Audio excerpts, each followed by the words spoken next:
So good evening, everyone, and welcome to the Neighborhood Passions Affinity Network, presented by Google Fiber, not Fire, Google Fiber, and Neighbor to Neighbor. My name is Jim Hawk, and I'm the Executive Director of Neighbor to Neighbor and your host this evening. Tonight, we're focusing on not one, but two of 8 key neighborhood passions: neighborhood safety and neighborhood planning and development. Our topic for this evening is the use of technology in our neighborhoods. Neighbor to Neighbor has been assisting Vanderbilt University with outreach to neighborhood organizations for a study that focuses on the use of technology in neighborhoods. Recently, neighborhood leaders, some of you here tonight, were invited to share your thoughts about whether and how technology such as doorbell cameras and license plate readers should be used in neighborhoods to collect and share data for various purposes. Tonight, during this session, we're going to be receiving an update on the findings from the study so far. And with us to do that is Daniel, Mr. Vanderbilt, who I still have not been able to get my tongue appropriately introducing his last name, but I'm very glad that he is here to share with us tonight about what he's found out so far about technology in neighborhoods. Daniel, thanks for being here, and I look forward to hearing from you. Yeah, thanks, Jim. I'm happy to be here. My name is Daniel Balasubramania. I'm a research scientist at Vanderbilt University in the computer science department. I also teach a class on operating systems and reverse engineering. So if you're into that sort of stuff, I'd be happy to chat or anything about this. So our study is sponsored by the National Science Foundation. It's part of their Smart and Connected Communities program. And the original title is along the vein of how do we improve neighborhood safety using technology. Titled this one, Technology Use in Neighborhoods, a Follow-Up. And please, at any time during this presentation, during slides, during this talk, please interrupt with any questions you have. It's always interesting for me to get questions, or you can wait till the end, or I'm happy to have you just jump in anytime. So I'll go through these slides. It's not too long, but I'll talk through them. Like I said, happy to answer any questions. So a quick outline. So I'm going to recap the original goals of our study. So what we originally set out to do, and was started roughly a year ago. And then I'm going to talk about our findings so far along a few axes. Okay, so first, who are we? So there's a picture of me over here on the left. I'm in the computer science department. Sarah Igo is a historian at Vanderbilt. Brad Malin is in biomedical informatics and studies privacy. Ken Pence is in engineering, is a former retired police officer. And Chris Lobogan is a law professor at Vanderbilt. Okay, so a very diverse team, different backgrounds at Vanderbilt, studying this original question, original motivation, which was, how can technology improve our neighborhood safety? And briefly, what this looked like to us, this was our original, almost naive observation, almost too simple, from left to right. You observe that there's lots of vehicle-related crimes. I'm going to look at the chat. Well, yeah. So we observed there are lots of vehicle-related crimes, so especially in the nation's Sylvan Park area. That's what we're looking at from public crime mapping data. So what do people do about those when those happen? So another simple observation, straightforward. The public comments, there's a recurring theme there. People ask for videos. My car was swiped, my child got hit, my car was stolen, something bad happened, someone fired shots. And a recurring theme from this and Facebook groups and next door posts is, does anybody have ring action? Does anybody have a camera? Does anybody have doorbell video or cell phone footage? Anybody in the area, right? We've all experienced that and seen that. And so our, again, kind of low-hanging fruit, almost obvious and naive even, observation at first was maybe something like LPR could help, and license plate readers. So for those of you who don't know, automated license plate reader it's a camera hooked up to software that will automatically read the license plates of the cars that go by. and that can be stored or transmitted to people, agencies. So it looks roughly like this little picture. So you capture data and put it in a database, and then people can look at it. Okay, so those are our original observations, and we thought, what about, let's have a twist on this. And the original twist is what we think makes this really neat and different. And it's community contributed and community maintained data. Okay, so our original idea for technical prototype, wouldn't gunshot triangulation be required to make LPR useful for that purpose?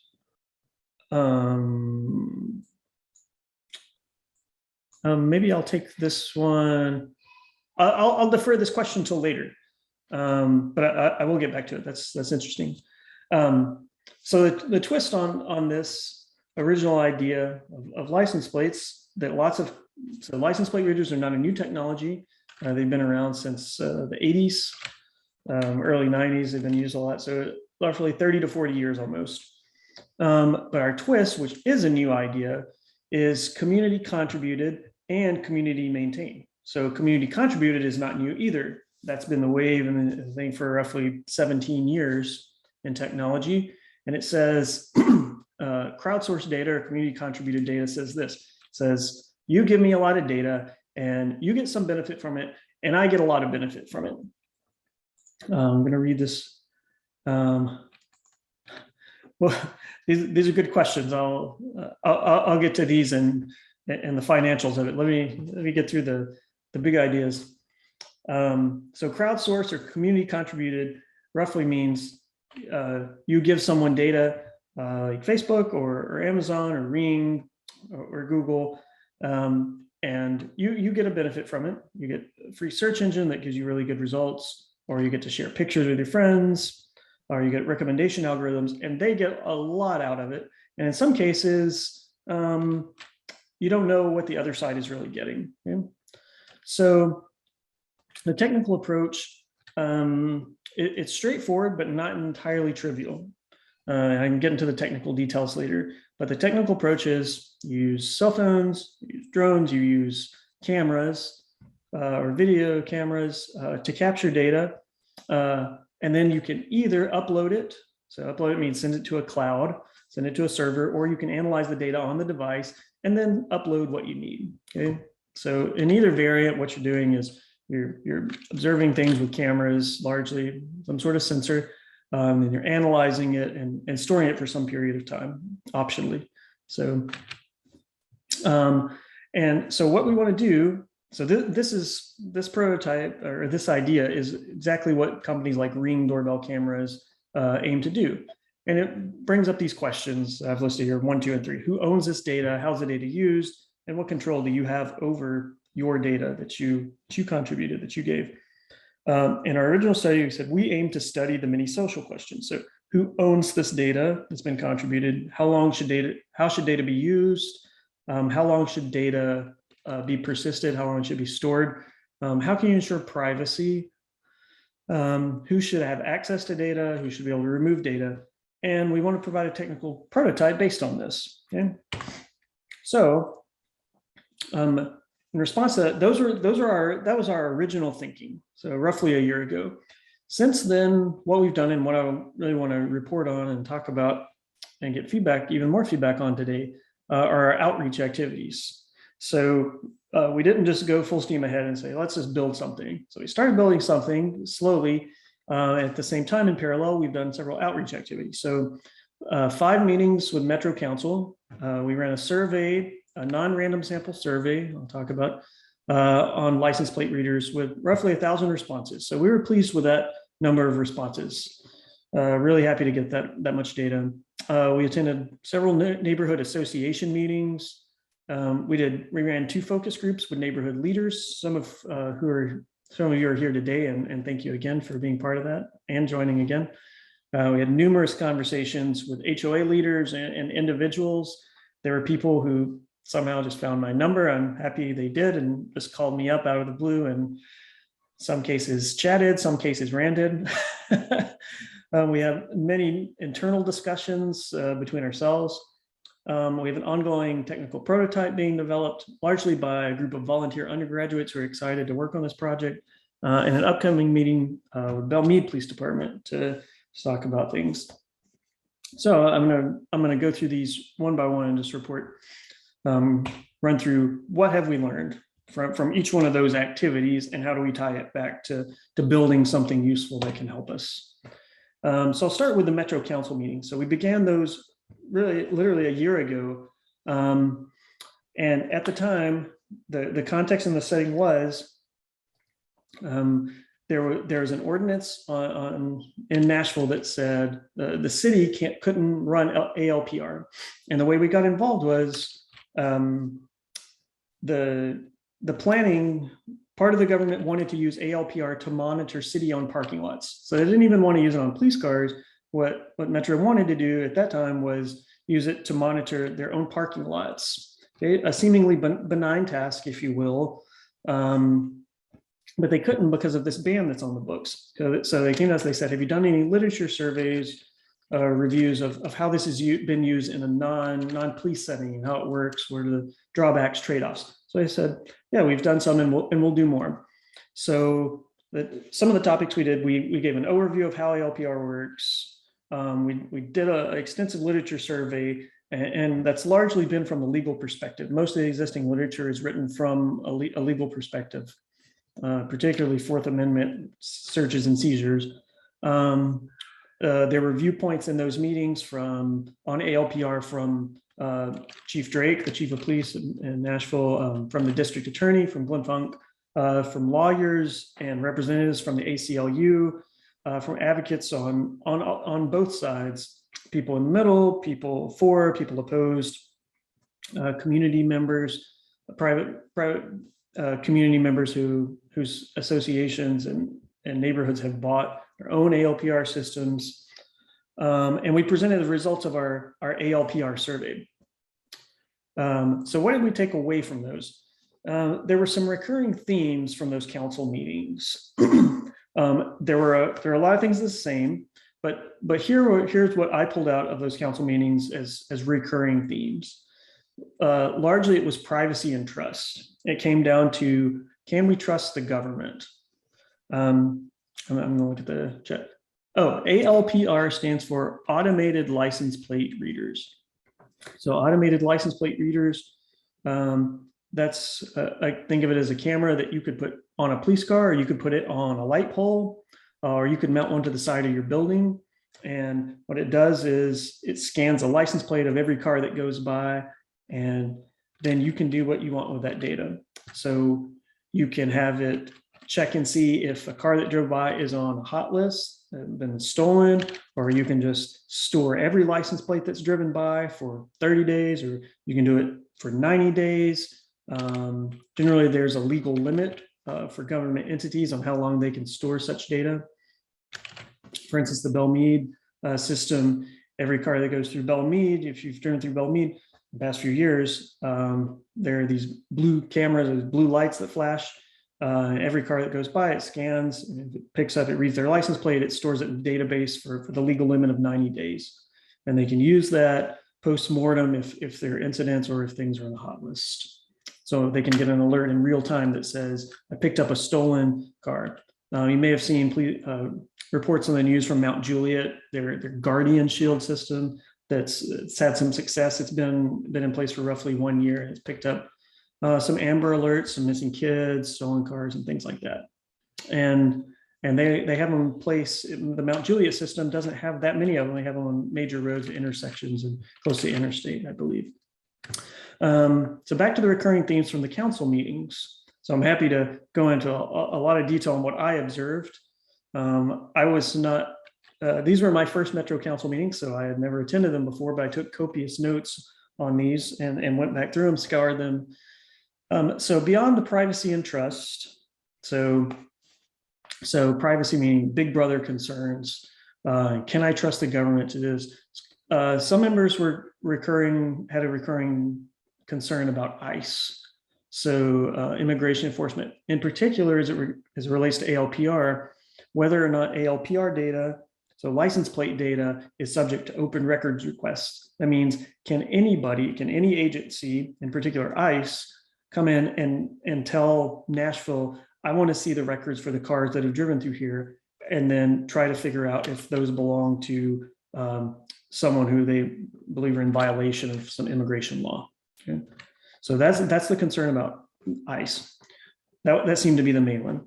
There are also people concerned about hurting the, also concerns about hurting the people who need the most help. People repeatedly had some variant of that. So people who need the most help, disenfranchised, disadvantaged people. Yes, ICE, US Immigration and Customs Enforcement.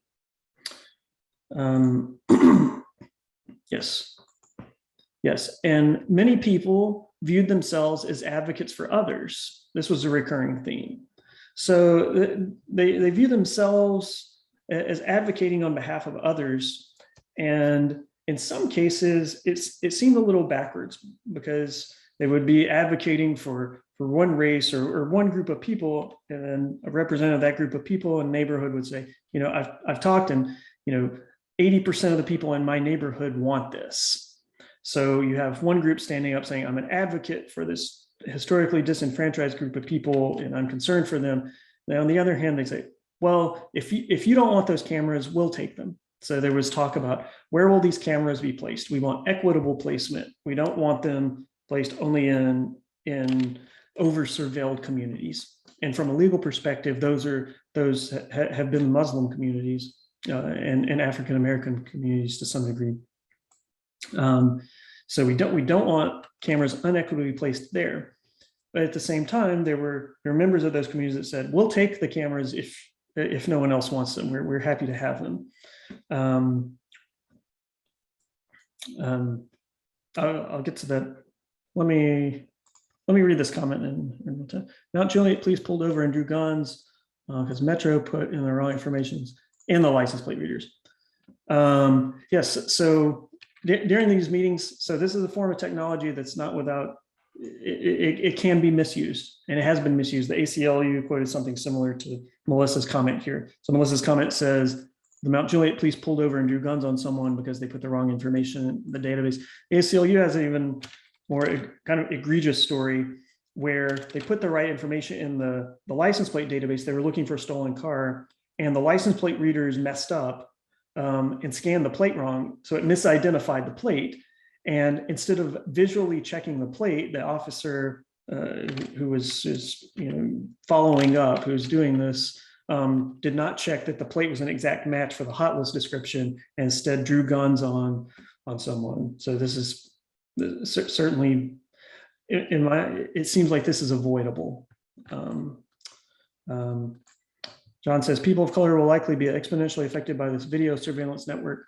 From a legal perspective, traditionally, yes, those are, the Muslim community especially is the one that's been, and this is from legal review work, that's been the most over surveilled, if you will. So those are from the council meetings. So let me go on to the survey on ALPR.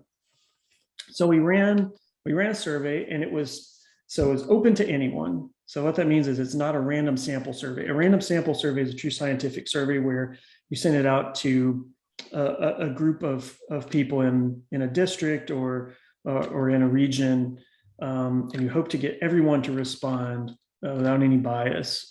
We don't know who took this. We didn't collect any personally identifiable information. So this is not a true scientific survey, but we got 1,000 responses, and we got useful data, especially in the free-form feedback. So what was useful for us wasn't the number of people who said, I strongly want license plate readers, or I strongly think this technology is useful, or I strongly don't think this is useful, but rather the free-form feedback where people could put in, if you support this, why? If you don't support this, why not? Okay. And the recurring themes in those responses, again, there were some similar ones to the Metro Council meetings, but it's largely trust and privacy. So trust, those opposed cited a lack of trust in government. So my favorite response was, I don't trust government thugs with anything. So there were responses like that. And some of those I kind of see those as outliers. Some of those you kind of dismiss, and you look for the ones that are maybe strong, but not egregious like that. The privacy ones seem to indicate that they didn't want Big Brother. And that's literally what several people put down. They wrote in, we don't need government big brothers. We don't need government running ALPR on us. Some people mention very specifically the Fourth Amendment. The Fourth Amendment from long ago, if you remember, it's regarding unreasonable searches and seizures. So a man's home is his castle, if you will, or a woman's home is her castle. So the government just doesn't have the right to come in and just look around and think things. Professor Slobogan, who's on this project, has something called the mosaic theory of Fourth Amendment law, which says today, especially in the modern world, we've got these little bits and pieces of information that you can gather about people. And individually, they don't constitute that much. You can just get a little glimpse of something, of someone, of something. But taken as a whole, you can paint a whole mosaic of someone. And in the same vein, the courts haven't taken up ALPR in earnest yet. There have been some cases. But what they said was, over time, monitoring someone through ALPR, tracking them through ALPR could potentially constitute an unreasonable search. So it could almost be, it's a form of surveillance over a large scale. Almost. Courts haven't really ruled on it yet. John says, I found over 33 years distrust of government is deserved. Yeah, there are, the comments are varied. Opinions are varied. So those are some of the survey themes. People want to feel safer, of course. If they think it will make them feel safer, the reality is there's no evidence cameras make anything safer, and we know it's already traumatizing. Hard to argue with that it has traumatized that person. That's entirely true. Again, back to that earlier comment. Do you know how what happened when they put in the wrong information in the plate reader? So did they put in the wrong plate in the hot list? So, for instance, anyway, I'll get back to that. No, I don't know those details. Okay. I mean, I would imagine that if you've been doing research about this topic for a year, you would be a little bit more familiar with what's actually happened in our city already regarding this issue. Okay. Well, Nashville's currently still, the city of Nashville does not have license plate readers. So hot lists have been around for a long time though. So I'm just curious. I mean, so the issue, for instance, there's been swatting incidents. I don't think anyone would say that the SWAT team is necessarily a bad thing in and of itself, but if someone calls in the SWAT team intentionally to the wrong address, that's a crime. Maybe you could view inputting this data incorrectly as some sort of similar mistake. Okay. Neighborhood association meetings. So there are a lot of communities that are interested in ALPR systems. Some have purchased Flock or other systems. Cost is roughly $2,500 a year a camera. People are not interested in facial recognition. And this is a recurring theme. And more, this seems to be the case, not just in Nashville, but nationwide and worldwide in a lot of places. One thing that we didn't realize that people are interested in, additionally, is radar capability. So the ability to monitor speed of people coming down the roads in their neighborhoods. So traffic calming studies, which can be relatively they can be relatively expensive. So at least a couple communities were interested in running those, and there are a couple of groups that will help them run them for a low cost. But getting Metro to run one, to my understanding, is still a little tough. When we ask people about the placement of cameras, so in neighborhoods, my original thought was that a lot of people would be willing just to put them on their, mount them on their house, for instance. So if you can't put them in the public right away, that means on city streets. So would someone be willing to let us, as part of a study or for their own benefit, for their neighborhood's benefit, put it in their yard? Some people might be willing to do that. There were some neighborhoods. And then at the other end, I didn't expect this, but others say absolutely not. And there were two reasons that they cited for that. One reason was, one, if it's on my property, I view it as mine. It's not shared. And two, other people were not willing to, were scared that if they placed a camera on their property and that camera implicated someone, caught someone doing something, that there would be repercussions. That person might come back and do something to them. So they're afraid of that. So that was surprising. I did not realize people felt that way. So that was really informative. Daniel, I will say, in preparation for this class, for tonight's session, we posted this in neighborhoods, and we did have one man who said that the police used his camera for a robbery. And this is not verified. I cannot verify this other than it's him speaking this. But he said that his address was published, and the person who was arrested got off the charges and now has his address. So he at least feels that there's some danger to this. True. Yeah. Absolutely. I mean, they raised a good point. And that's a scary thing to think about. Our neighborhood didn't get that. Sorry. Well, like to country. Okay.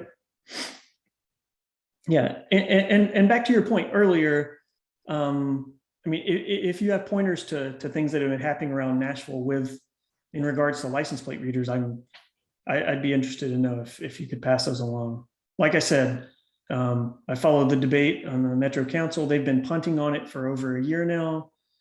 Mount Juliet, I've just seen on the news. I don't live in Mount Juliet, and I don't follow the Mount Juliet news that closely. So I don't want to seem like I haven't done my due diligence, but this study is not entirely just about ALPRs well either. Okay. Surveillance isn't safety. Okay, so this is good. So Melissa is posting a link to a survey against ALPRs, and that's good. So this brings in what I'm going to get to is our idea. Yeah. Okay. So let me get through these slides, and I'll get to our idea. So the focus groups covered a lot of ground.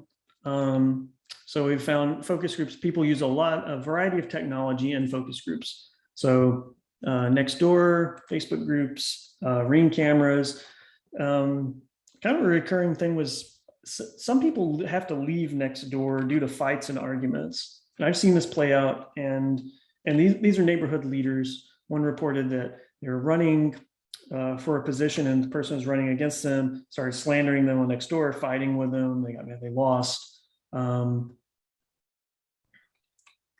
Sure. Yeah, I'm glad to have your comments.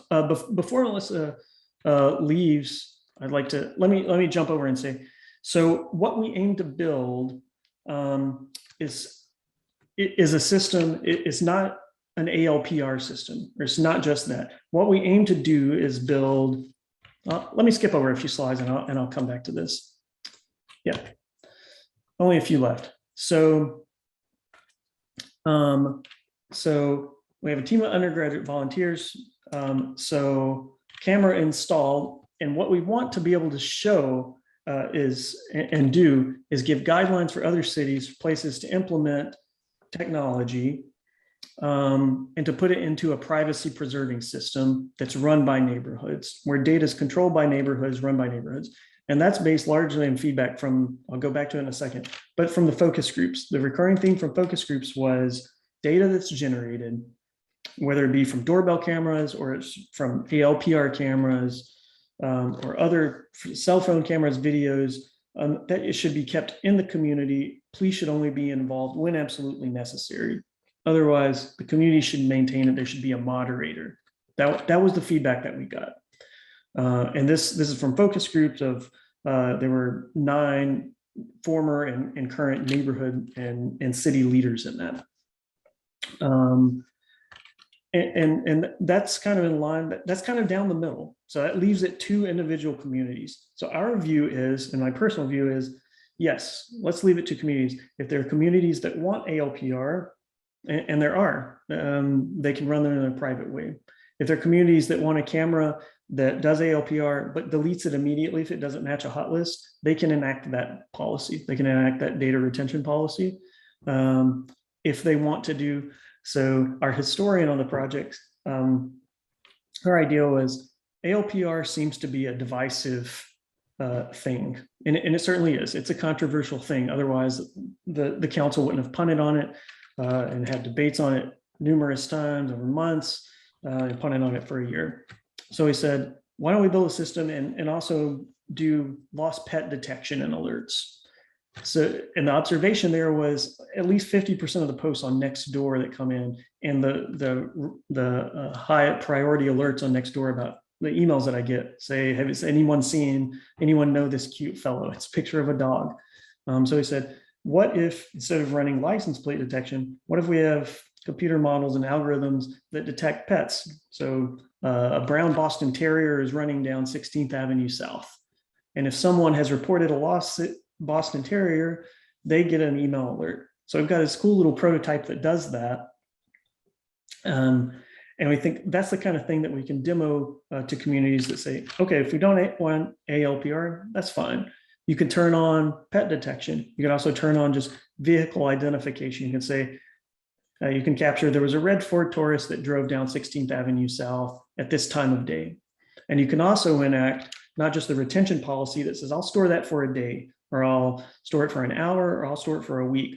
But you can also enact a policy that says, these set of people can view that data, only these people. So you could have trusted moderators who are able to view data.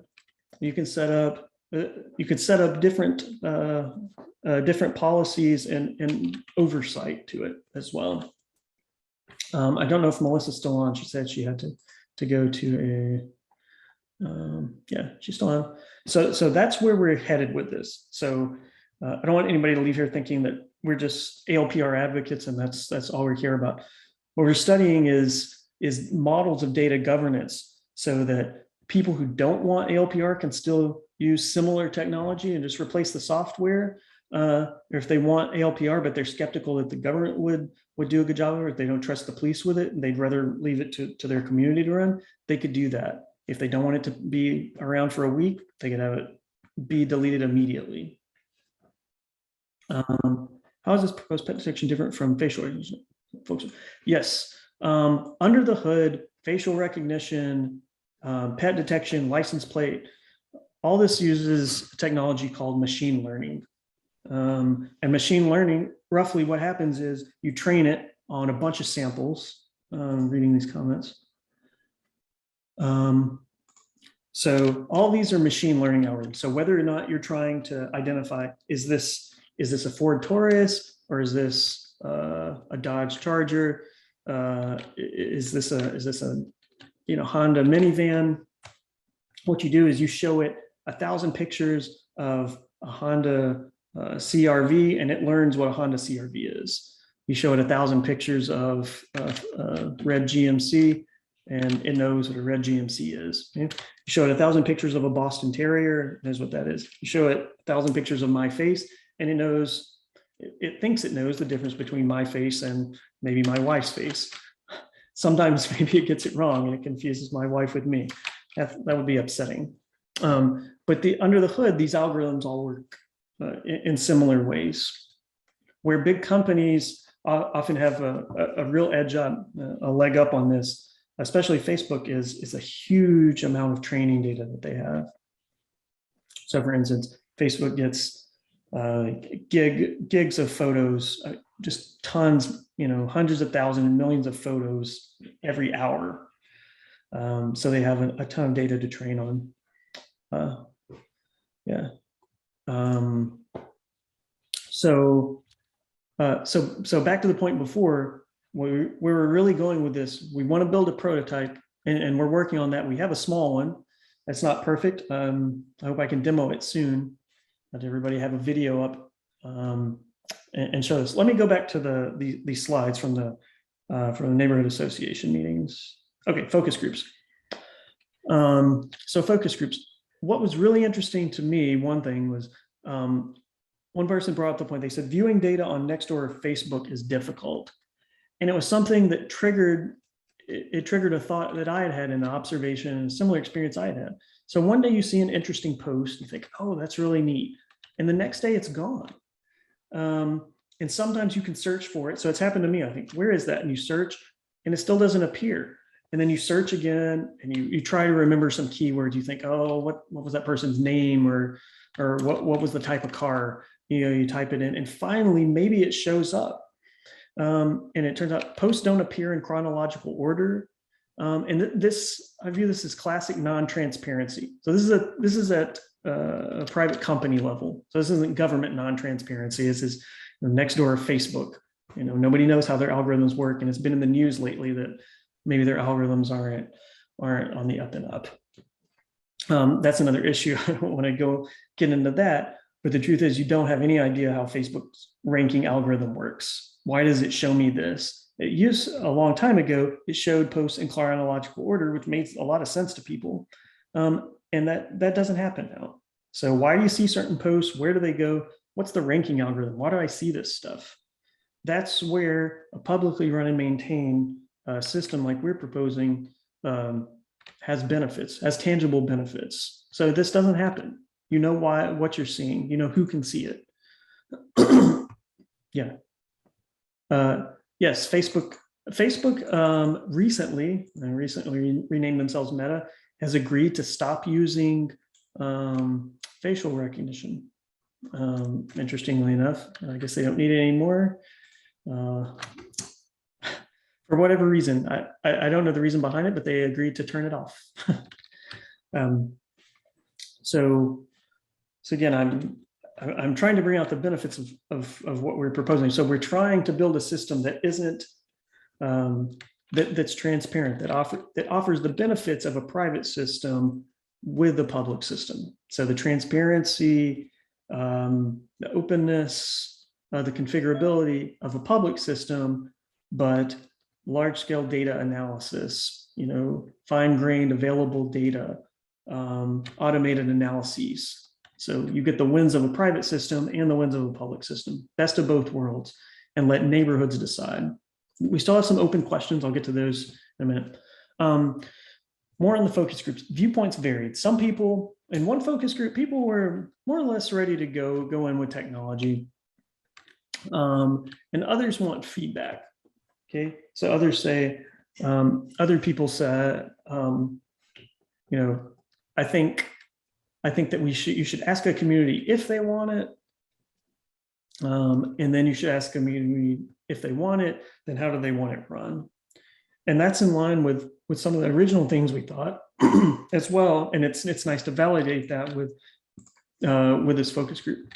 Create the system within a system, develop populace, where the transgressors to the white public safety. So I certainly am not afraid. Okay, so that's not what we're trying to do here. Okay, so this is totally backwards. This is missing the point entirely.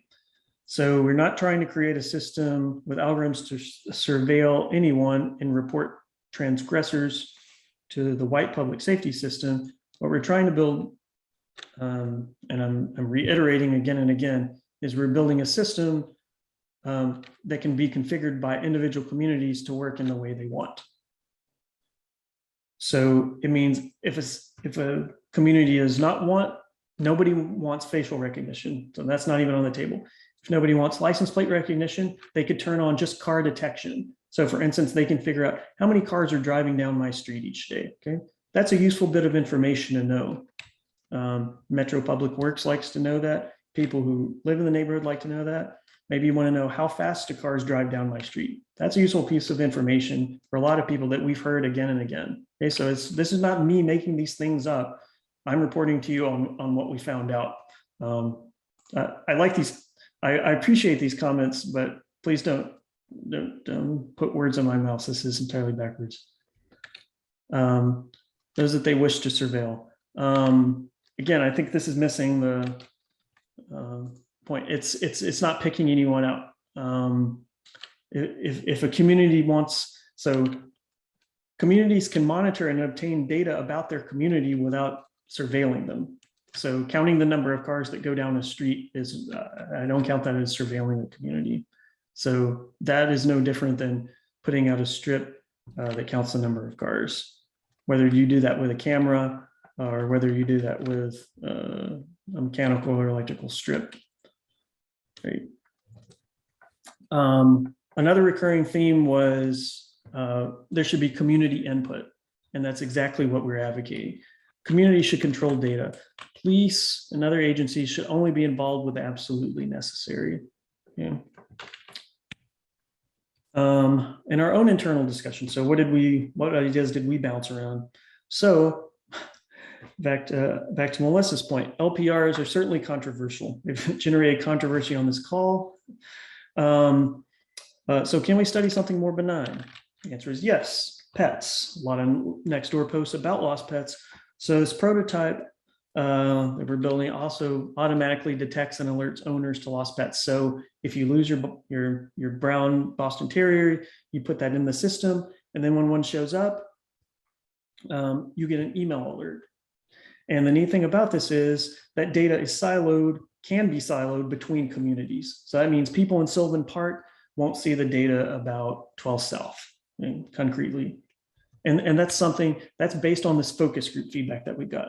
Communities should control the data, and more so, not just communities should control the data, but the communities shouldn't see data from other communities. They don't want it shared. This is the feedback that we're hearing from these focus groups. Okay. And I think we're nearing the end of my slides. Let me, technical prototype. Okay, last slide. So the technical prototype that we're working on. So team of undergraduate volunteers, they've been really excited. Most of these have been volunteers. They work on this, they have a busy course workload, and they work on their own time to work on a project that can have what we hope and we aim and we believe is a positive real world impact. Okay, so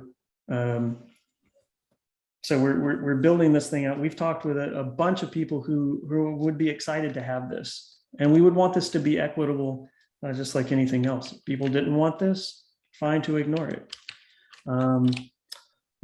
We recently installed just a prototype camera in Midtown office building. I'll reiterate, we're not surveilling anyone. We're not recording this.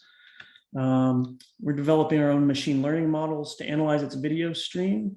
And what we want to do is open source these. Okay? So if you're familiar with the open source community, open source software, the way it works is people from all over the world are welcome to all contribute to a project together. So I can make contributions. Someone who's 100 times smarter than me can contribute to it and make it way better. And we both get a sense of satisfaction. And everybody else who just wants to use it, they can use it often free of charge. And that's how we would be. We're trying to do this in the open to benefit everybody. So sometimes when you design bits of software or projects, people take them and do really benevolent things, really neat things that you didn't originally envision with that. And we're going in that direction, we hope. So we hope that not only these algorithms, but these findings, these guidelines can be used maybe as a blueprint for other cities. So maybe there are other cities that are considering things and they haven't yet done focus groups. They haven't yet done surveys. They haven't talked to, dozens of neighborhood groups and individuals to see what people are thinking. So we want to send them these comments and guides as a blueprint to say, not everybody wants ALPR. Not everybody's comfortable with storing it for the legal limit of 90 days. They want to be able to configure it. Some don't want it at all. Some would like to be able just to know how many delivery trucks drive down the street. Some people just want to know the average car speed. And so how can we do this? How can you enact a policy at the social level? So at the legal level that adheres to social expectations of privacy, not just a policy, but how could you implement that technically? Okay? So that's what we want to do. So again, thanks. I'm happy I've been taking these questions in real time. I know I asked for them in real time, so let me stop my screen share now and let me look at some of these. And Daniel, while you're taking a look for a moment, because we're running out of time, I want to get a couple of announcements out, and then we'll go back to questions and comments. So this is the last NPEN session for this year. We'll be back on the first Thursday in January with a look at the Emerging Neighborhood Leaders Academy. If this is a brand new program that we're offering to people who think they might be wanting to get more involved in leadership in their neighborhoods. And the Emerging Neighborhood Leaders Academy is a 6-week, 90-minute session each week here at Neighbor to Neighbor online that you may be interested in. I put the link in the chat room for those of you who are interested. Also coming up is the Planning Academy. It'll start in February. And that has been really helpful. We've graduated over 47 people already in the Planning Academy, which helps people really understand the metro planning and zoning process. So that may be of interest as well. As a follow-up to what we're doing tonight, on January the 13th, that Thursday night, we're looking for neighborhood organizations that have made a decision to either as a neighborhood get the automated license plate reader or not get it. And we're going to invite those two groups to be part of the conversation. And because we all have our own individual opinions, but I think it is very important to look at when a community makes a decision like that, when a neighborhood makes a decision, what went into that decision-making process, what was the rationale behind it. So we'll be doing that on January the 13th. Neighbor to Neighbor, incidentally, is not for it or against it. What we are for is informed neighborhood leaders who make a decision based on the information that's available to them. So that's what we're trying to make sure happens. So I encourage you to think about those upcoming events. Daniel, thank you for being here. Let's go ahead and open it up. Are there questions? And some of you may have to leave, and if you do, that's okay. But if you'd like to stay, if there are questions and comments you would like to raise, we would welcome them.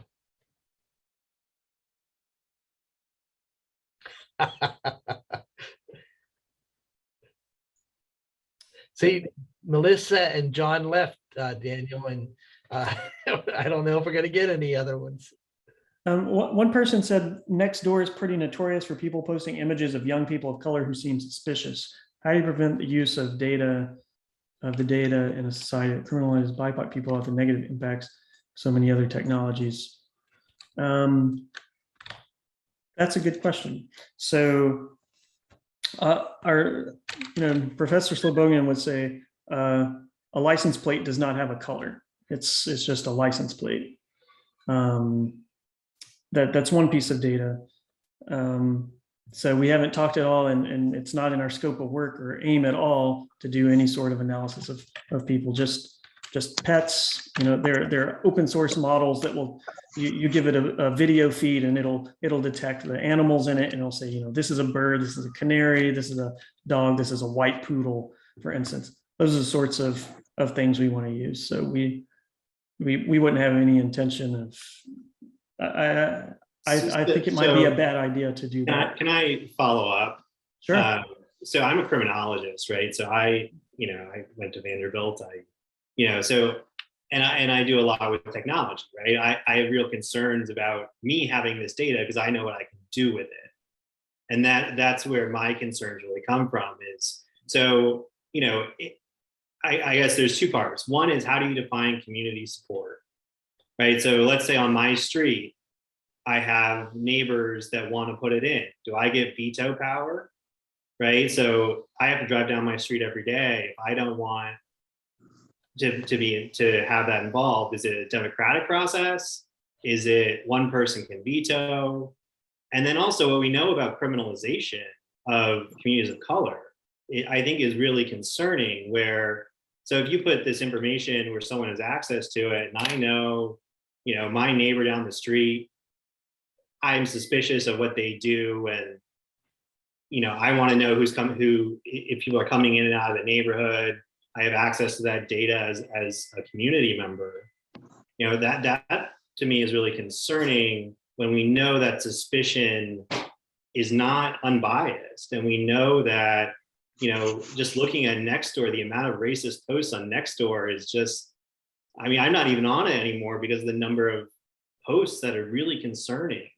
And so that's, I guess, the question is, like, if you're creating this technology, is this going through an IRB approval for research ethics? Is it going through a process to make sure that this isn't going to be used to enhance criminalization? You know, I was at a data science conference at Vanderbilt a few years ago where predictive policing algorithms were being discussed without IRB approval, and a human rights advocate was there who's a data scientist who was really concerned about, you know, how, you know, what seems like a neutral algorithmic process can be a part of criminalization. And so I'm wondering, how much has that come into your conversations? Sure. And is that a concern? Yeah, let me take it in turn. So one, we go through an IRB approval process. So yes, it's gone through it. Two, license plates, as far from the legal perspective, are not personally identifiable information. But three, criminalization is not in the scope of our work. So the longer term or further implications of this are not, there's not a slant toward criminalization of people. It's about studying what technologies can improve not just neighborhood safety, but improve neighborhoods. So for instance, that's why we took a step back and said, maybe we should focus on the pet detection for a while. It's a benign use case that people don't, you know, it's not controversial, but still has most of the same technical challenges as far as the machine learning models and things like that. And you can experiment with data retention and access and control policies.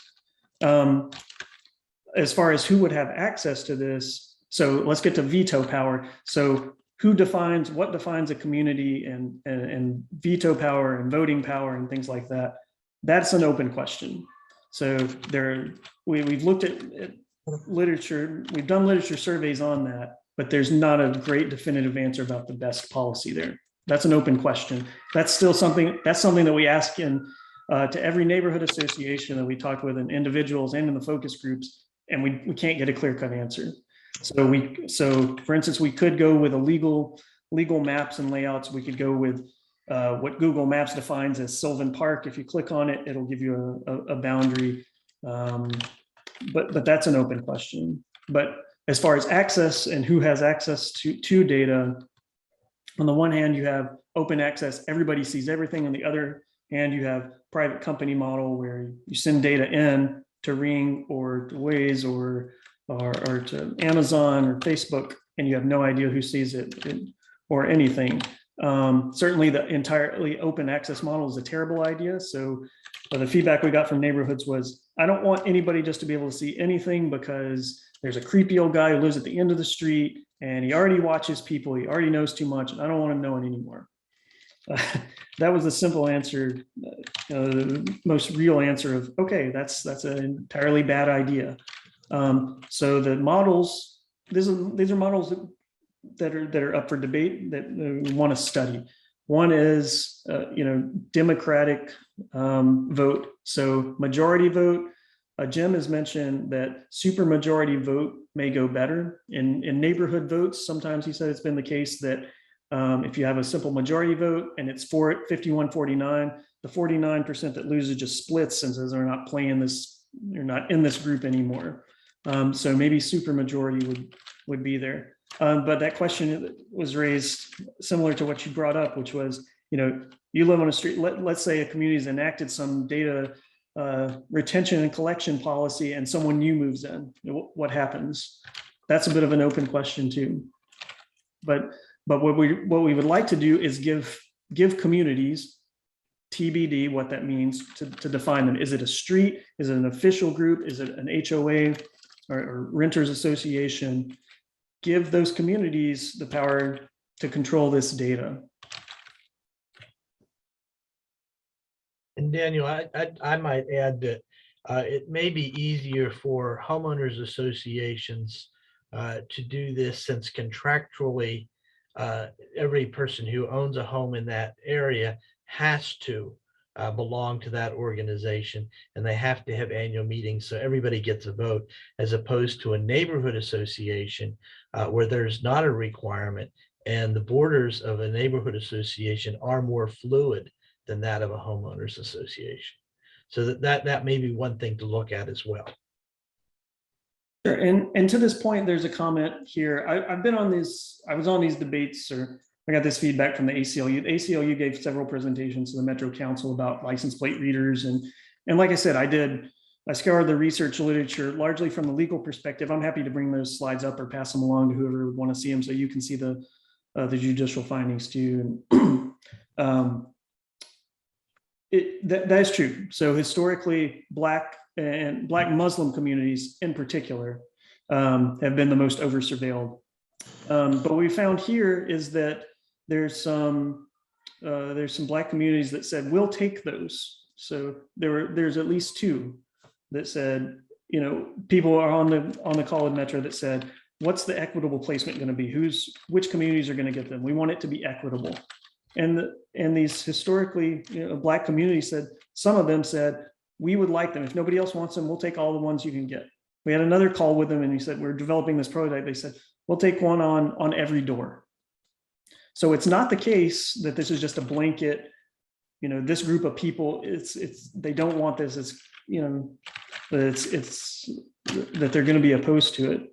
And that's exactly what we're trying to build. If people don't want it, they don't have to use it. If they want to use it and they want to use it in a limited controlled way, they can share data with who they want. So what we want to do is develop the policies and guidelines based on input from communities, from neighborhood leaders, running these focus groups, running surveys to really see how to implement this.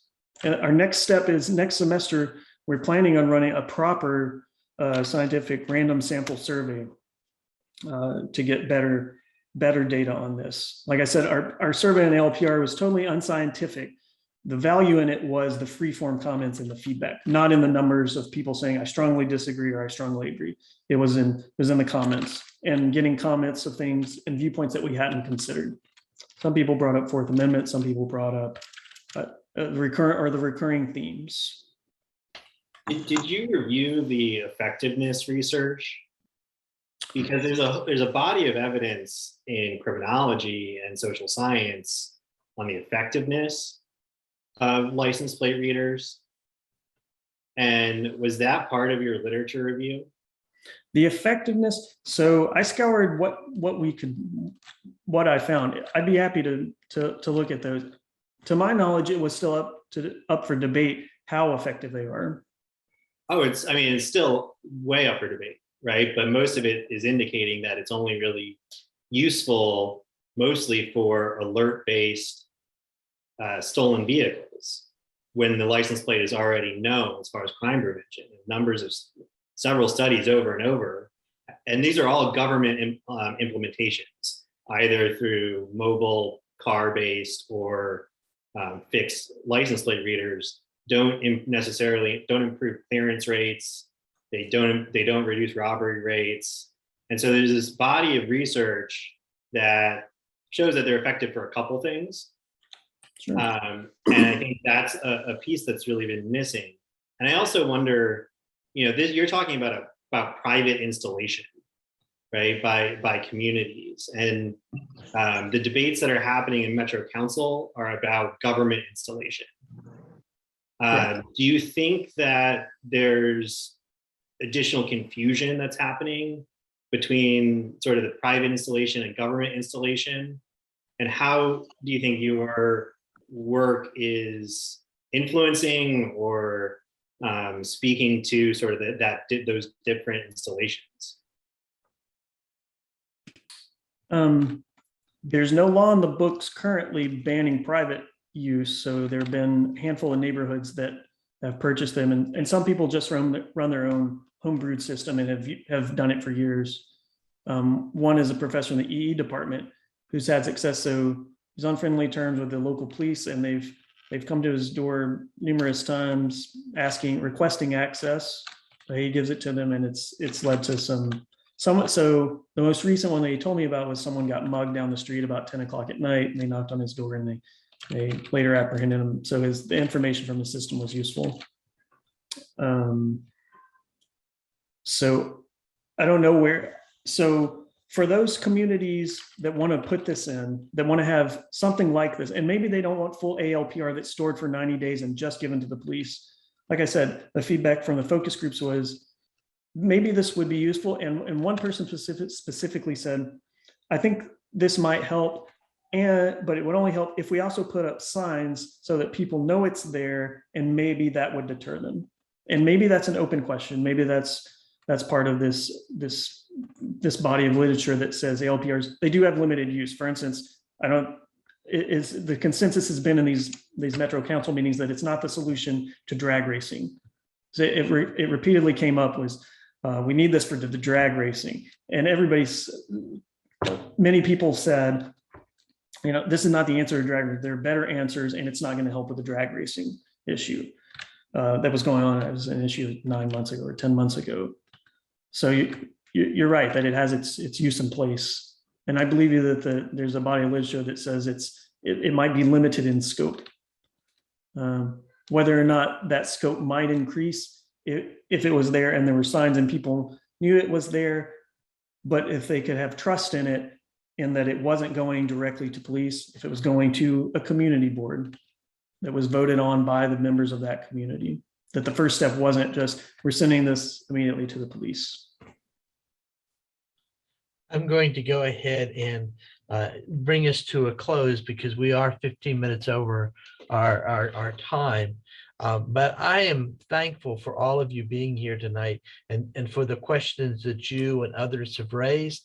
And Daniel, I'm thankful for you being in the hot seat tonight.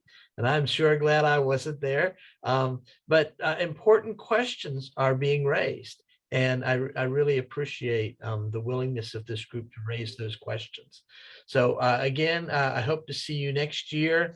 Definitely come back on the 13th. Well, on the 6th and the 13th for the Emerging Neighborhood Leaders Academy conversation, and then on the 13th for our conversation with neighborhoods that have chosen either to use ALPR or those who have chosen not to use it, because I think that'll be an interesting conversation. Can I jump in one Yes. more thing? I put my email address in the chat. Please reach out. Please email me. We can meet in person and have lunch. I'm not like an ALPR advocate. I'm a reasonable scientific person, I'd like to believe. I would like to read that. If you can point me to those other literatures, set of literature that you mentioned, Peter, I'd be happy to see that. And again, our study is not solely about ALPR. It's just one form of technology. And if it does prove too controversial, we'll go with just strictly pets to demonstrate the efficacy of this, that communities can run their own data collection systems, data monitoring systems, and get use out of it, that they can collect it, run it themselves, monitor it, and that they can get a utility out of it to improve their neighborhoods. All right. Thanks, everybody. Have a great holiday, whatever holiday you're celebrating, and we'll see you next year.